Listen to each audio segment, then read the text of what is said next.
કાંઠાગોરની કૃપા થકી સુખ સમૃદ્ધિ ઝલકાય, ઘોર પાપથી મળે મુક્તિ, પરલોકે મોક્ષ થાય. નમસ્કાર મિત્રો, જય શ્રી કૃષ્ણ. સ્વાગત છે ફરી એકવાર આપનું આપણી યુટ્યુબ ચેનલ ભક્તિ કીર્તન સંગ્રહમાં. મિત્રો, આજે આપણે પવિત્ર એવા પુરુષોત્તમ માસ અધિક માસમાં નિત્ય સાંભળવામાં આવતી વાર્તા એટલે કે શ્રી કાંઠાગોરની વાર્તા સાંભળીશું. આ માસમાં નિત્ય કાંઠાગોરનું પૂજન કરીને આ વાર્તા સાંભળવાનું મહત્વ બતાવેલું છે કે જેનાથી પરિણીત સ્ત્રીને અખંડ સૌભાગ્યવતીના આશીર્વાદ મળે છે અને કુંવારી કન્યાને મનગમતો જીવનસાથીના આશીર્વાદ મળે છે. તો અંત સુધી મારી સાથે જોડાયેલા રહેજો, કાંઠાગોરની વાર્તા સાંભળજો અને નીચે કમેન્ટ સેક્શનમાં પુરુષોત્તમ માસ નિમિત્તે જય શ્રી કૃષ્ણ લખજો. તો આવો હવે આપણે આ વિડીયોની શરૂઆત કરીએ અને વાર્તા સાંભળીએ. તો બોલીએ પુરુષોત્તમ ભગવાન કી જય. શ્રી કાંઠાગોરની વાર્તા. ભૃગુપુરમાં એક ડોશી રહે. ડોશીનું નામ જમના ડોશી. ડોશીને 2 દીકરા. બેય ખાધે પીધે સુખી, પણ ડોશી દીકરાથી જુદી રહે અને ધર્મ ધ્યાન કરે, કથા કીર્તન કરે, કોઈને ખવડાવીને ખાય એવું સત્યો જીવ. અધિક માસ આવતા જમના ડોશીએ તો વ્રત લીધા, સાથે નાની વહુએ પણ વ્રત લીધું. સાસુ વહુ નદીએ નાહવા જાય, કાંઠાગોરની વાર્તા સાંભળે અને એકટાણું કરે. આ જોઈને મોટી વહુ તો મોં મચકોડે. પૈસાદાર બાપની દીકરી એટલે લાડમાં છકી ગયેલી. ધર્મને ધતિંગ કહે, એકટાણાનું અપમાન કરે, ભજનને ભાંડે, વળી રૂપાળી બહુ એટલે જમીનથી વેંત ઊંચી ચાલે. જ્યારે નાની વહુ તો બિચારી ગરીબ ઘરની, નાનપણથી જ ધર્મના સંસ્કાર મળેલા, સાવ ભોળી, પારકાના દુઃખે દુઃખી થનારી. એક વખત એને વિચાર આવ્યો કે અધિક માસનું વ્રત જેઠાણી કરે તો એનેય ભગવાન ફળે. ભોળી દેરાણી તો ગઈ જેઠાણી પાસે અને કહેવા લાગી કે ભાભી રે ભાભી, વ્રતમાં રૂડું વ્રત અધિક માસનું, તમે ચાલો ને અમારી સાથે. નદી કાંઠે નાહીશું, વાર્તા સાંભળશું, એકટાણું કરીશું અને મંદિરે જઈ કથા સાંભળશું. ભગવાન તો ભાવનાના ભૂખ્યા છે. આ સાંભળીને જેઠાણી છણકો કરતા બોલી, જા બાઈ જા, તું છે વેવલી ને ડોશી છે નવરી. મારે તો ઘડીની એ નવરાશ નથી. કરમ ફૂટે ઈ કાંઠાગોર પૂજે. મારે તો લીલા લહેર છે.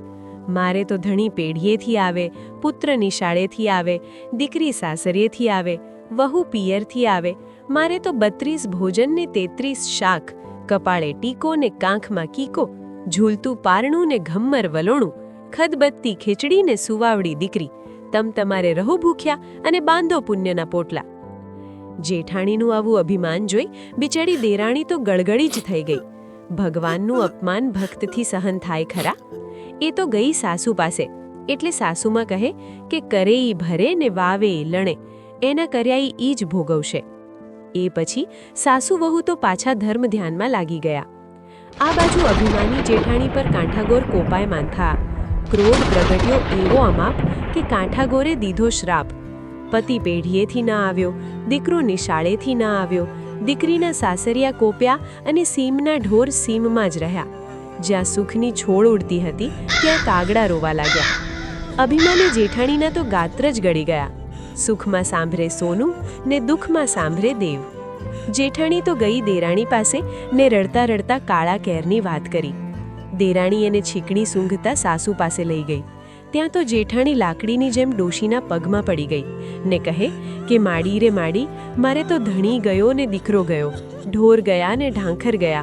સવળા નાખું તો અવળા પડે છે, માટે માર્ગ ચિંધો, તમે કહો એ માર્ગે હાલીશ. ત્યારે સાસુ બોલ્યા કે વહુ રે વહુ, તે કાંઠાગોરને ગાળો દીધી અને એમનું અપમાન કર્યું એનો આ પ્રતાપ છે.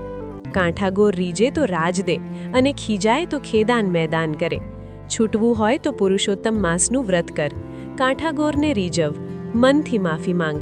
થાય એટલું ધર્મ કરીએ, ન થાય તો હાથ જોડીને બેસી રહીએ, પણ ધર્મનું અપમાન ન કરીએ. એટલે જેઠાણી રડતા રડતા બોલી કે માડી રે માડી, હું તો આંધળીને વળી અજ્ઞાન, ન ધર્મ જાંગું ન ધ્યાન, કઈ રીતે કાંઠાગોરને રીઝવું? એટલે સાસુ બોલ્યા કે ખંભે લાલ ચુંદડી, હાથમાં દૂધનો કળશ, થાળમાં અબીલ ગુલાલ, ધૂપ દીપ અને શ્રીફળ સોપારી લઈ કાંઠાગોરનું નિત્ય પૂજન કરો. કાંઠાગોર રીજે તો અભરે ભરે. જેઠાણીએ સાસુના કહ્યા પ્રમાણે કરીને કાંઠાગોરને રીઝવ્યા. આંખમાંથી આંસુની ધાર વહેવા લાગી. શ્રદ્ધાથી ધ્યાન ધરી ક્ષમા માંગી, પછી ચુંદડી ચઢાવીને ખોળો પાથરી ક્ષમા માંગી કે હે માં, પુત્ર કપુત્ર થાય, માતા કુમાતા ના થાય, માટે દયા કરો, દયા કરો. 7 ભવમાં આવી ભૂલ નહીં કરું.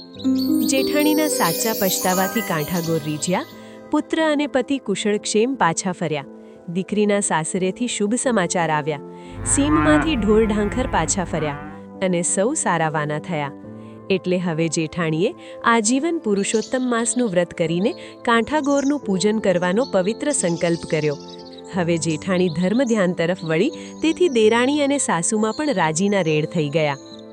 હે કાંઠાગોર, તમે જેવા જેઠાણીને, નાની વહુને અને સાસુને ફળ્યા, એવા વ્રત કરનાર, વાર્તા વાંચનાર, સાંભળનાર તથા વિડીયો જોનાર, સાંભળનાર સૌને ફળજો, એવી જ તમારા ચરણોમાં અમારી પ્રાર્થના છે. તો મિત્રો, આ વાર્તામાંથી આપણને એ શીખ મળે કે ભગવાનની ભક્તિ કરવામાં ક્યારેય ધન કે રૂપનું અભિમાન હોવું ન જોઈએ, અને જો ભૂલથી પણ અભિમાન આવી જાય તો ભગવાનની સાચા મનથી ક્ષમા માંગી લેવી જોઈએ. જો આપણે વ્રત કરી શકતા ન હોઈએ તો જે લોકો વ્રત કરતા હોય તેનું અપમાન પણ ન કરવું જોઈએ. એટલે કે ટૂંકમાં કહીએ તો સુખ હોય કે દુઃખ, ભગવાનને ક્યારેય ભૂલવા ન જોઈએ. તો બોલીએ કાંઠાગોર કી જય.